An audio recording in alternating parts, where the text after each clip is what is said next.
Hi and welcome to Obviously Queer with me, Katja. Today I'll talk about one of my favorite things in the whole world, slow burns. I'll talk about slow burn as a literary term. What does it mean? What is a good slow burn? And how I categorize different kinds of slow burns depending on the genre. I'll talk about how TikTok is changing this trope, and I'll end the video with a discussion on how slow burn adaptation take form in TV shows and films. What is lost and can something be gained when prolonged journeying makes its way to new fast forms of media? As usual, I've divided this video into chapters which you can find below.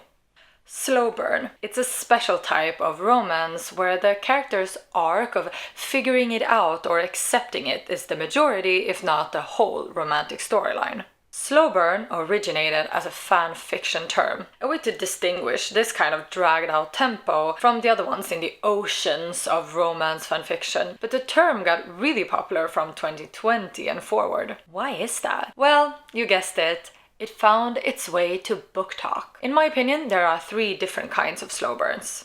Or rather, the term is used to describe three very different kinds of literary stories. By separating them this way, we can see which ones are a direct result of modern-day social media, and it's also useful to separate them this way when discussing which ones are more suited or even possible for TV adaptations. And also, which will be the key to this whole video, I just think it's really fun to talk about the TikTok slow burn. The last few years we have seen a huge surge in the popularity of romance books. Booktok has created a whole new market of young women who consume these modern-day Harlequin novels. Romance books overall are feel-good, have happy endings, they look like a 14-year-old intern was given a 7-day free trial in Canva, and, this is vital both to this video and to the genre, they often feature different levels of spice, aka explicit sex scenes. On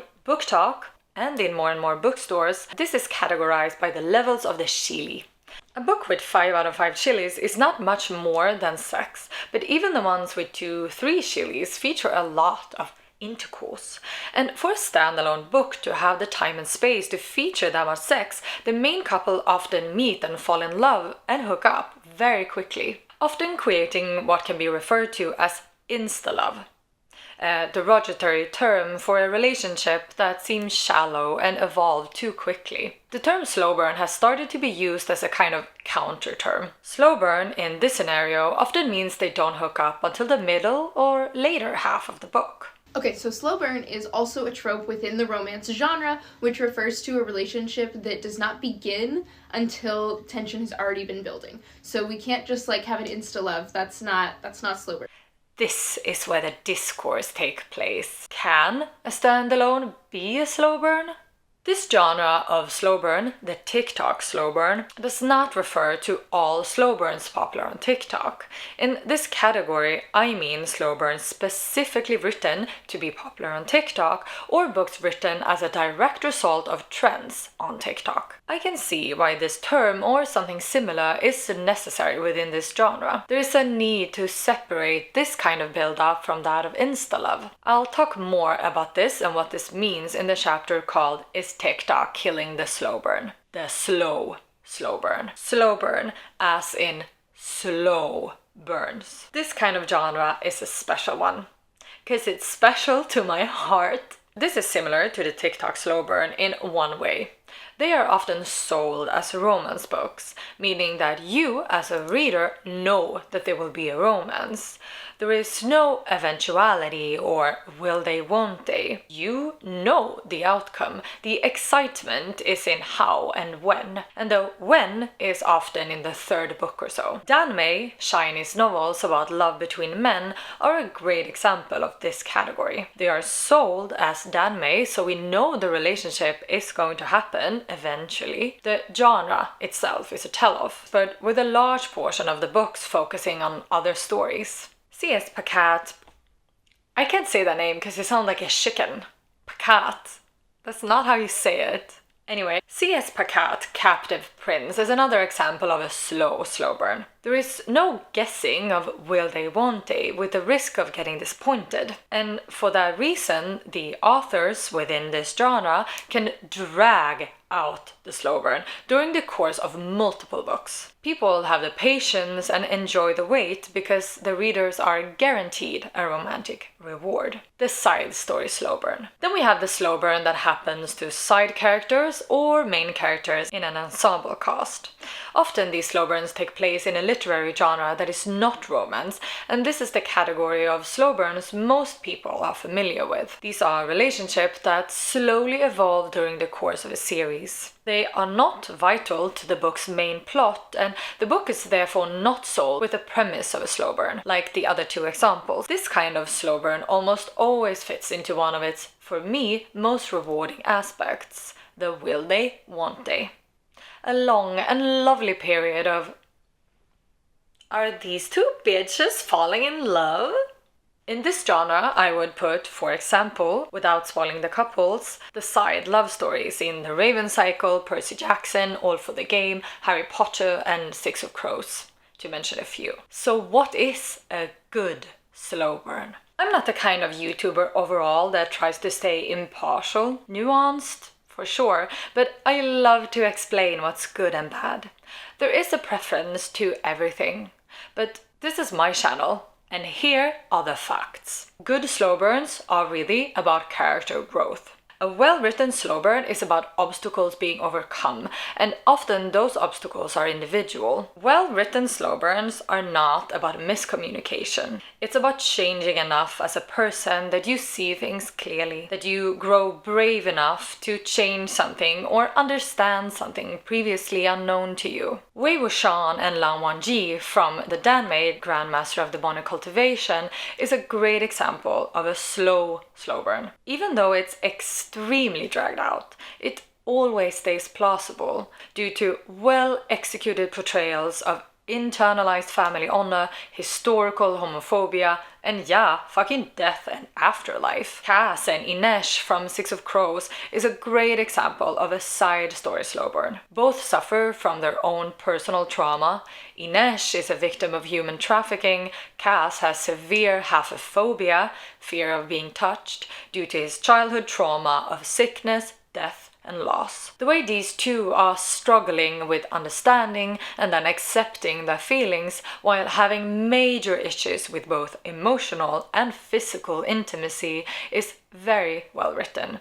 It's understandable, even in its extremes, and the prolonged journey is never frustrating. It's just really sad. Because the trope slow burn is about pining. Yes, we love a good pining, but without proper motivations to why no one is acting on their feelings, it's not interesting nor sexy, just boring. If you read a book or watched a series and thought, oh my god, this love story is so slow, why are they just not hooking up? I would argue that's not because you don't like the trope slow burn, it's because it's a badly written slow burn. For example, let's look at the popular author Elena Armas, the undisputed queen of slow burn, steam, deliciously swoony rom-coms. Both the Spanish Love Deception and the American Roommate Experiment are slow burns, or at least they are described that way both in marketing and in Booktok reviews. They kiss at like 75% of the book, a choice made to be able to sell it as a slow burn. But this is two heterosexual single adults who can't hook up because she knows his cousin. And he's gonna go back to Spain. That's not real obstacles. They are fake dating. But he can like her for real. Many authors today want to write slow burns because it is popular, but in their own excitement they forget that a slow burn without proper obstacles is just a poorly told, dragged out romance. The eventual kiss will be a bigger reward for the reader simply because it takes place 300 pages in, which it isn't unless the slow burn has a foundation of problems to overcome connected to the issues of that relationship. A good slow burn doesn't feel dragged out or boring because the journey is the goal of the story. Can you say that in English? That's a very common expression in Swedish, resan är målet. Anyway, all of this leads us to the question you've been dying for me to answer. Is TikTok killing the slow burn? The consumer society today is heavily affected by TikTok, and the book world obviously is no different. This is a much larger discussion, the major effects on literature due to Booktok. And before going in to this specific slow burn discussion, I want to make it clear that I see predominantly positive effect by Booktok as a trend. This video is focused on the discussion of the slow burn trope. I do not agree with the takes online that Booktok is the death of literature. I am mostly pro-Booktok. I also want to make it clear that when discussing the effects on Booktok on literature in this video, what I mean, if I forget to say it, is Booktok's effect on US books and the US book market. Booktok's effect on, for example, Scandinavian literature and the Scandinavian market is something completely else. But that's not where the discourse is taking place, and those examples are not relevant to this slow burn video. So for this video, I too will keep it US-centric. With that said, I want to acknowledge that as an effect of Booktok, many American books are being written to go viral on Booktok. Books are being written to fit into tropes, something very popular on Booktok, like enemies to lovers, friends to lovers, and slow burn. Like with many things connected to TikTok and new forms of media, we're talking fast information with quick rewards. So what does that mean in practicality? Well, it means it's profitable for authors to include a trope. Slow burn is an easy sell, right? Therefore, authors not only include it, but are using it in digital marketing on their cover, and bookstores can use it to increase their sales, which increases the author sales. Books are straight up tagged, just like fanfiction. But what happens when authors include slow burns just for the sake of it being trendy is that there's a lot of really shitty and shallow slow burns entering the market. See my former discussion on what's a good slow burn. With slow burns being put into works of fiction only to attract fans of that trope, a concept is being added without any real content. And this isn't specific for the trope slow burn. This is very predominant in the trope enemies to lovers. Authors include it as a concept. They are enemies and therefore take a long time to get together. But we, as readers, get very little, if any, scenes that show or explain why they are enemies. It's just 100 pages of I hate them without any motivations or proper interactions until they suddenly perform advanced cunnilingo. Like previously mentioned Elena Armas books. And there is a building frustration with this on TikTok.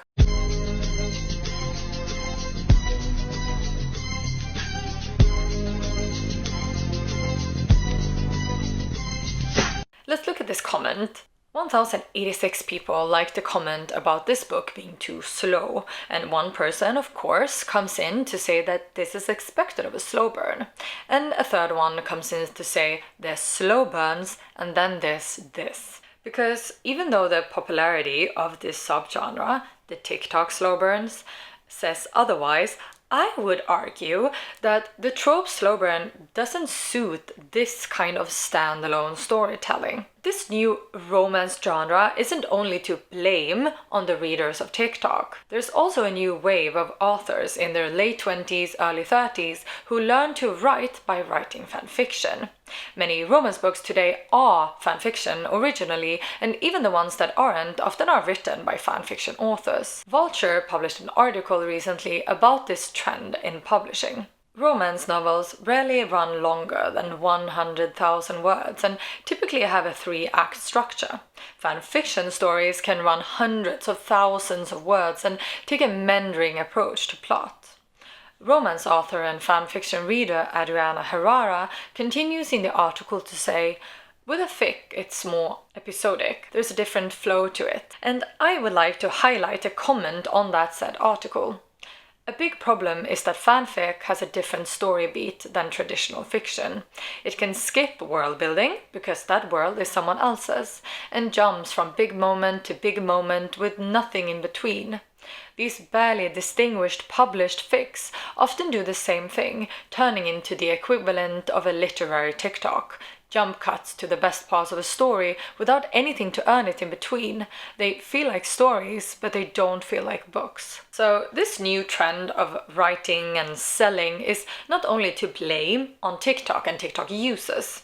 The whole structure of modern day romance are more like fanfics than novels. But like this comment says, it's a give and take situation where these kind of stories fits the new attention span of TikTok users. These books are being written to be marketed on TikTok. The covers and the marketing says what the books will contain in terms of tropes, and the book gives you those tropes quickly into the book and then not much else. Just like a fanfiction. And just to get it said, I love fanfiction, and many fics have complex and original world building, with great prose and great narratives. Those are not the ones being picked up by publishing companies to transform into this kind of quantity, easy sell books. Because of course this is what it's all about. Capitalism. I have a hard time criticizing anything on the basis of capitalism because everything is. So I often feel this kind of argumentations fall flat. Not many creations are made freed from the motivations of capitalism. But some storytelling are. There are free webcomics, free books, and obviously free fanfiction out there. Stories told not for their economical profit, but for the stories they want to tell. But those fanfictions are created with love for the characters and the original story, and when they are remade for quick and easy sales in the romance genre, there is no love left. It's just a trope with no content. When Ali Hazelwood wrote her beloved Raylo fanfic, there was obviously love for the characters there, but when she removed it to publish the book, there's nothing left but the tropes. In mentioned article from Vulture, Ali Hazelwood describes rewriting her fiction as harrowing, explaining that it was far more difficult than writing an original book. Hazelwood has published 7 books since 2021, so I don't think it's that hard for her. Like, regardless of what Hazelwood says here, now I'm gaslighting her, not much is added when fanfiction turns into romance novels. Things are just deleted. 7 books in less than 3 years shows that. And again, I want you to listen to this. I see the need and the enjoyment for these books. I see the popularity, and I understand that this has filled a need within the consumer. I think that literature has the same right to be light and relaxing entertainment as other cultural expressions do. We often put reading on a pedestal of high-value things to do, and reading as a low-effort, time-passing, leisure activity is very positive.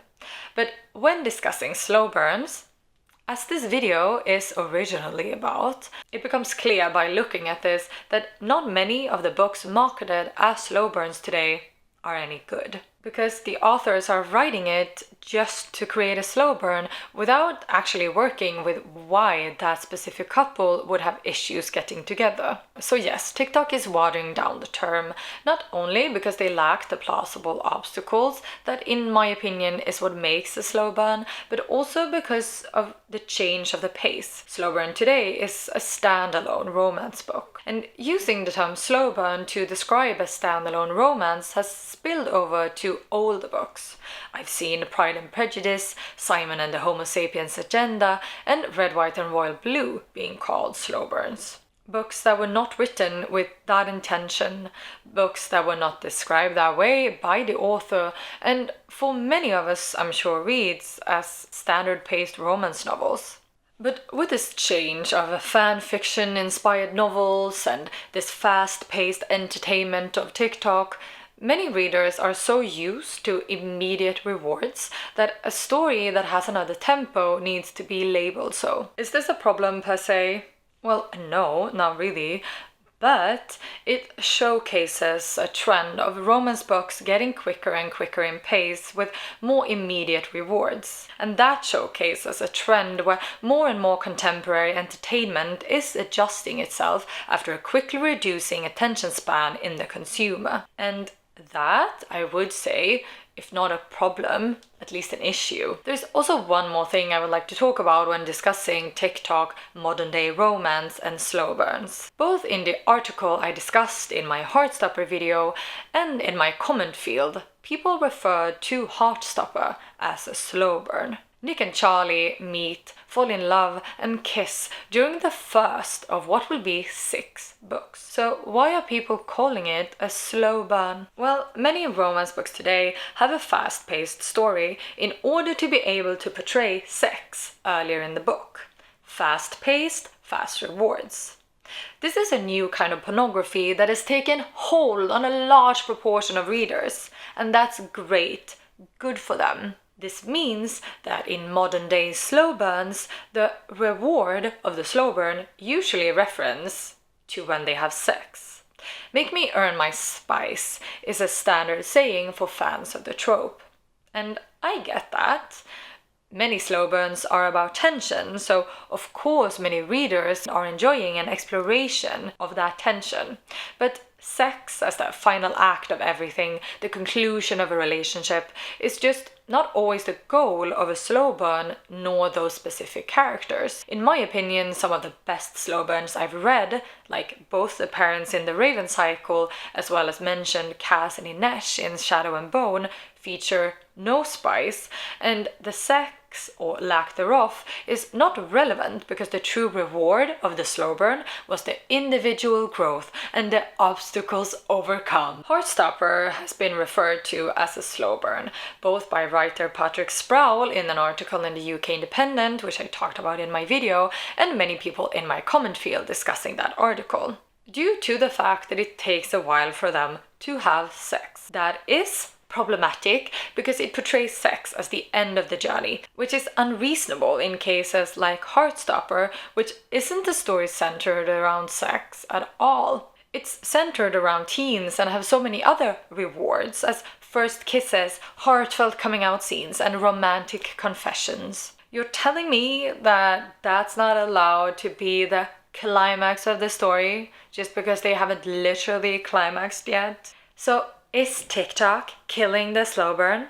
I understand the discourse on the app about what counts as a slow burn, because what used to be an easy way to describe a slow romance now can differ between a standalone and a 4-book series. Because even though this is the most common way to see a slow burn on Booktok, many people also still love, praise, and highlight my type of slow burn.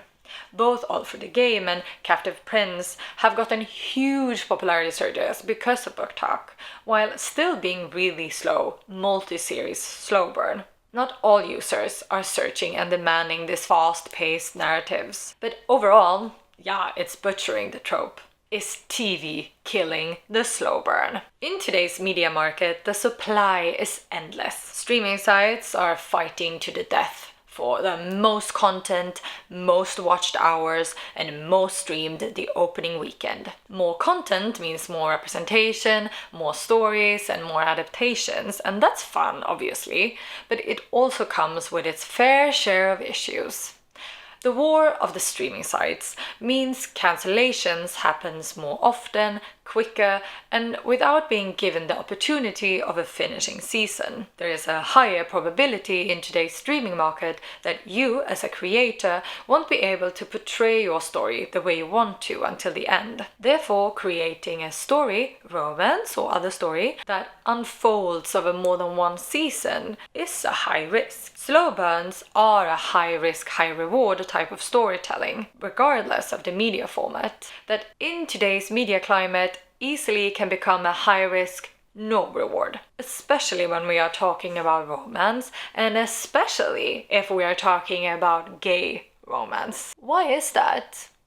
Well, fans and fandoms are a group of people which can be highly profitable.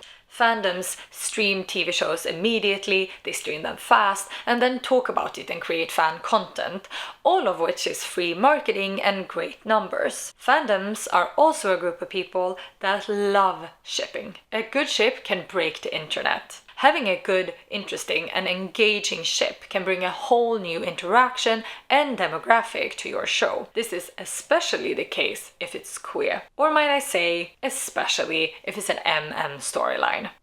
I'm gonna talk about it again. Scum hit international super success thanks to its MM season, and shows like Our Flag Means Death, Young Royals, as well as movies like Nimona and The Old Guard hit way over their expected viewing rate thanks to, among other things, I know, their MM pairings. And just to get it said, many of these shows have great, important queer representation outside of these MM pairings, representation that was loved and praised within the community. But if you go outside of that community and outside of the fandom and meet heterosexual women, they only watch Scum season 3, and they only watch Nimona for Ambrosius and Ballister. So if a good ship can make a show go viral and find a new audience, be it women who watch MM or fandoms who enjoy shipping, why would you wait to portray that? It is, yeah, I have to say, we tweeted out that you guys were coming on, and I want to say in maybe 5 seconds it was 20,000 likes, and we were all trending at the same time. So you have a lot of fans out there. Not only might the second season not get done due to low viewership, but that low viewership has a higher probability not to stay low if you portray an MM ship immediately. You get it. So does production teams. Of course, this also comes into play when talking about original stories, but it's clearest when discussing adaptations. Since slow burns as a term and trope grew into existence as a literary term, I also find this the most interesting to dissect. When a book series with slow burns get adapted into TV format, the question of how will we handle the slow burn becomes an actual decision creators have to take. And it can be made in 3 ways: staying true to the story, rushing the story, or changing the story. When talking about the first approach, staying true to the story, here it's important first and foremost to acknowledge that for the mentioned TikTok slow burn, staying true to the source material isn't hard. A one-book slow burn obviously stays true to the source material.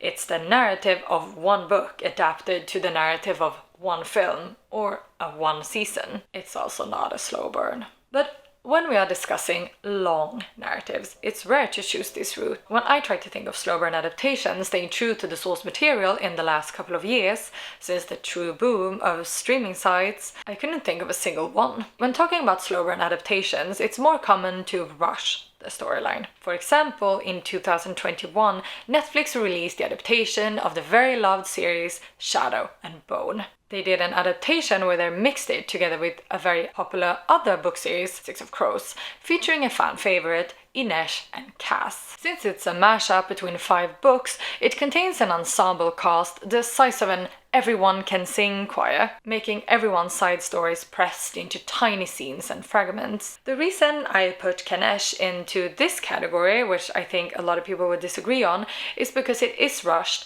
due to the deletion of the original story. The show, while balancing several stories and love stories, chose to deprioritize the screen time dedicated to their backstory and trauma, therefore erasing the foundations for the slow burn. Cass and Inesh were adapted after a modern and more shallow definition of a slow burn, where the pining is kept, but the reasons for the pining is removed. And that is a rushed adaptation to me. Again, slow burn is not about them not becoming together for a long time, it's about why they are not together. Rushing a storyline is a way for creators to more or less stay true to the storyline, pleasing the fans and including romance faster, and many fans prefer this to the forbidden, dark, bad boy of adaptations, changing the storyline. If there's anything that will send those fanfic fandom girlies into a fit, it's a change of the source material. When Netflix released season 2 of Shadow and Bone,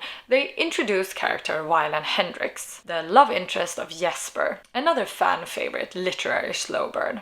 And Netflix not only rushed the sweet slow burn of the book, but deleted it. The characters had already hooked up, shifting the focus completely from the build-up to the aftermath. A great change in my opinion, which both suited the characters, erased what was in my opinion an unnecessary pining, and went directly to what was the real core of their relationship: emotional trust and understanding. Something much more complex and interesting to explore when they are already in a physical relationship. But yeah, many people hated it. Hey man, this look pretty good, man. Where your clothes at? For example, in 2016, Netflix did the same thing to Alec and Magnus from the Shadowhunter series. They completely changed the story and took the relationship from a background side story to a major part of season 1, adding a fake wedding and all. They know what the fandom wanted. Adapting a slow burn for TV is hard, which we can see by these 3 approaches, which rarely does the thing you might think, staying true to the source material, due to it being too risky. For adaptations, especially if it's it's, just like with TikTok marketing, more profitable to use it as a selling point. With the growth of TikTok, we are seeing more and more romance books being adapted, most of them standalones, which suits this new format of TV. But for the slow burns and the side story slow burns, I think we have some interesting times ahead. Will this version of Percy Jackson be truthful to the slow burn of the books? When Amazon Prime adapts Atlas 6, will they stay true to the source material and make the storyline slow? I think no, but we'll see. If we look at the original series, they too meet difficulties creating high-risk, high-reward productions, but unlike adaptations, they have less to lose in making a slow burn an actual slow burn. They obviously have bigger creative freedom, and they don't have to take into account the fans' expectations on a ship. To talk about slow burns in original stories the last years would demand a knowledge for popular culture I don't possess yet. And more than anything, a video of its own. So I will just say this. The thing about TV and slow burn is that this kind of will they, won't they, intricate and complex love story is rewarding for fans, if done well. It's a great springing board for shipping, fan creation, communities, and speculating. But with the reward of a canon relationship, it's highly appreciated and something often longed for, especially in the queer community. I've become quite invested in the Byler fandom, not because I think it's gonna happen, but because I'm pretty sure it's not gonna happen, and I'm obsessed with people who are 100% convinced it's gonna happen.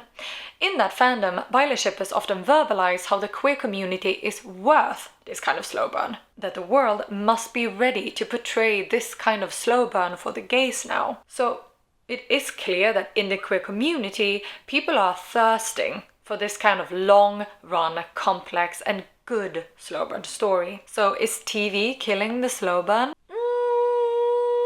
Well, TV adaptations, which is what I've talked about, kind of are, I think.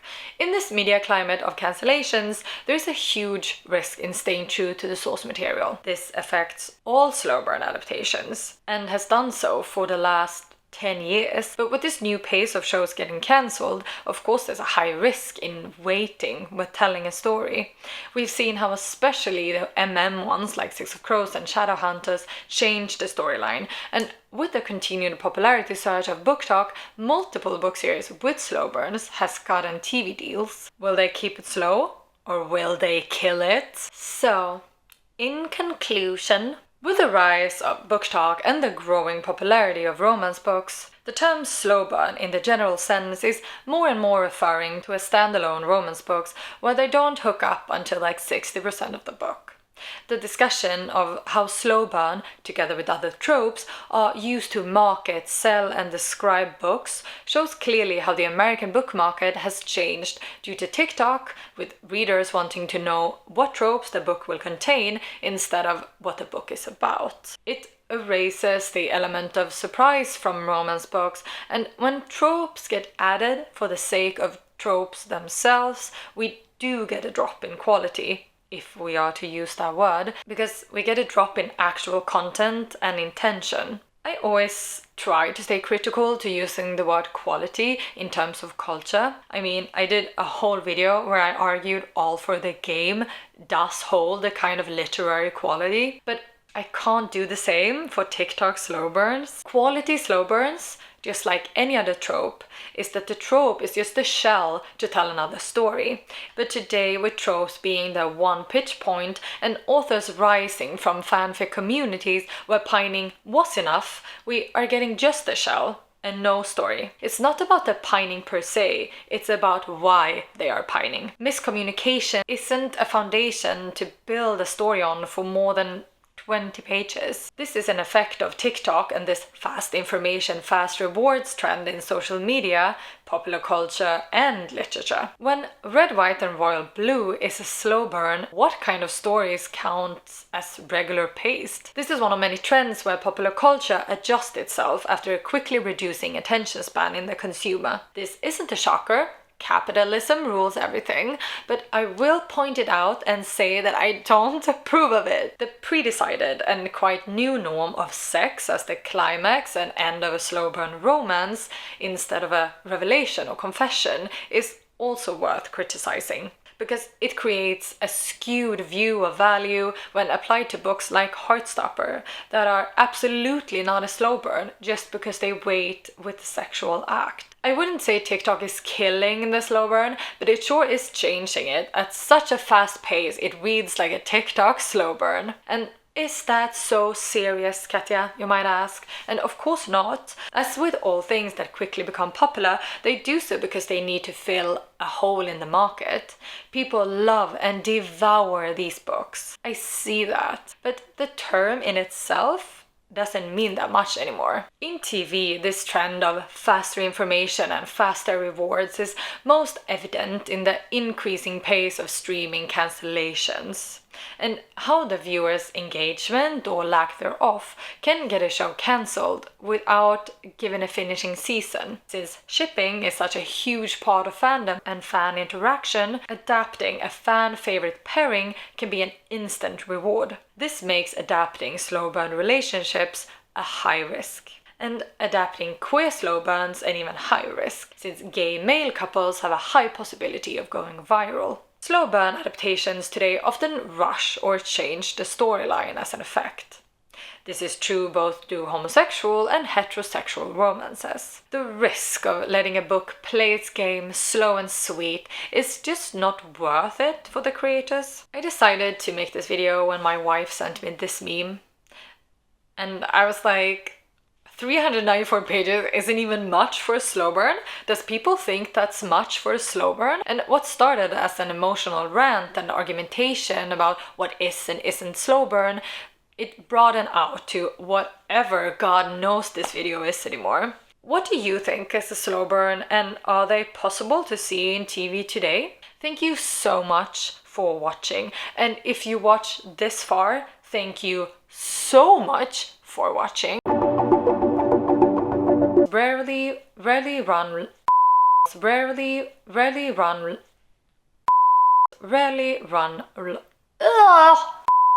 Rarely. It always stays plausible. Plausible? Fuck. Plausible. Episodic. That's not how you say it. And I will see you around eventually.